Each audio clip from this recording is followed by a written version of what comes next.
రాజకీయ కక్షలో భాగంగానే కేసీఆర్కు నోటీసులు ఇచ్చారన్నారు ఎల్బీనగర్ ఎమ్మెల్యే సుధీర్ రెడ్డి. ఎడారిగా ఉన్న తెలంగాణను పంజాబ్ రాష్ట్రాన్ని తలదన్నేలా వరిధాన్యంలో నిలిపారన్నారు. అందుకు కాళేశ్వరం ప్రాజెక్టు కారణమన్నారు సుధీర్ రెడ్డి.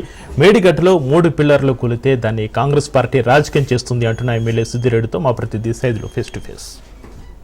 కేసీఆర్ కు కాళేశ్వరం కమిషన్ నోటీసులు ఇచ్చింది. జూన్ 5వ తారీఖు విచారణకి హాజరు కావాలని ఆదేశాలు జారీ చేసింది. మనతో ఇదే అంశం పైన మాట్లాడేందుకు ఎల్బీనగర్ ఎమ్మెల్యే సుధీర్ రెడ్డి గారు ఉన్నారు. మాట్లాడదాం. సార్ చెప్పండి, ఎంతో ప్రతిష్టాత్మకంగా మీరు మీ హయాంలో ఈ యొక్క కాళేశ్వరం ప్రాజెక్టు నిర్మించారు. పెద్ద ఎత్తున అవకతవకలు జరిగాయని కాంగ్రెస్ పార్టీ ఆరోపిస్తుంది. కమిషన్ వేసింది. కమిషన్ లో భాగంగా మాజీ ముఖ్యమంత్రి కేసీఆర్ గారికి నోటీసులు అందాయి. 5వ తారీఖు విచారణకు హాజరు కావాలని చెప్పేసి అందులో మెన్షన్ చేశారు. ఏం చెప్తారు?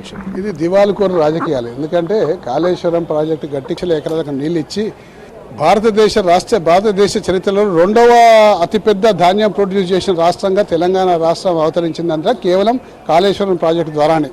మరి దాంట్లో అవకతవకలు జరిగినాయని చెప్పేసి రాజకీయంగా లబ్ధి పొందాలనే ప్రయత్నంలో భాగంగానే ఈ నోటీసులు అందినాయి కాబట్టి కేసీఆర్ గారు న్యాయ నిపుణులతో చర్చించి దానికి తగు రీతిలో జవాబు ఇస్తారు. దానికి మాకు 5 తారీఖు దాకా టైం ఉంది. 5 తారీఖు తర్వాత మేము దాని సంగతి ఏందో.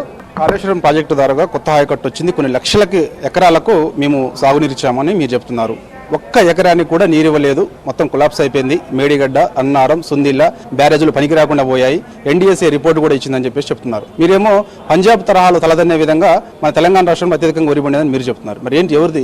ధాన్యం దిగుబడి 2014లో ఏ విధంగా ఉండే, 2023లో ఏ విధంగా ఉన్న సంగతి దిగుబడిని అసెస్మెంట్ చేస్తే మీకు తెలిసిపోతుంది. 2013లో ధాన్యం దిగుబడి, 14లో ధాన్యం దిగుబడి 30 లక్షల టన్నులు ఉంటే ఇప్పుడు 3 కోట్ల టన్నులు అయింది.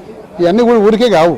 అది ఆ వాటర్ సోర్సెస్ అన్ని కూడా రైతులకు కల్పిస్తేనే ధాన్యం పంట పండుతుంది. కాబట్టి ఆ మాత్రం జ్ఞానం ఉన్న వాళ్ళే దాన్ని గ్రహించగలుగుతారు. ఆ జ్ఞానం లేని కాంగ్రెస్ పార్టీకి ఎంత చెప్పినా లాభం లేదు. కాబట్టి కేవలం రాజకీయ ప్రయోజనాలు ముఖ్యం వాళ్ళకు.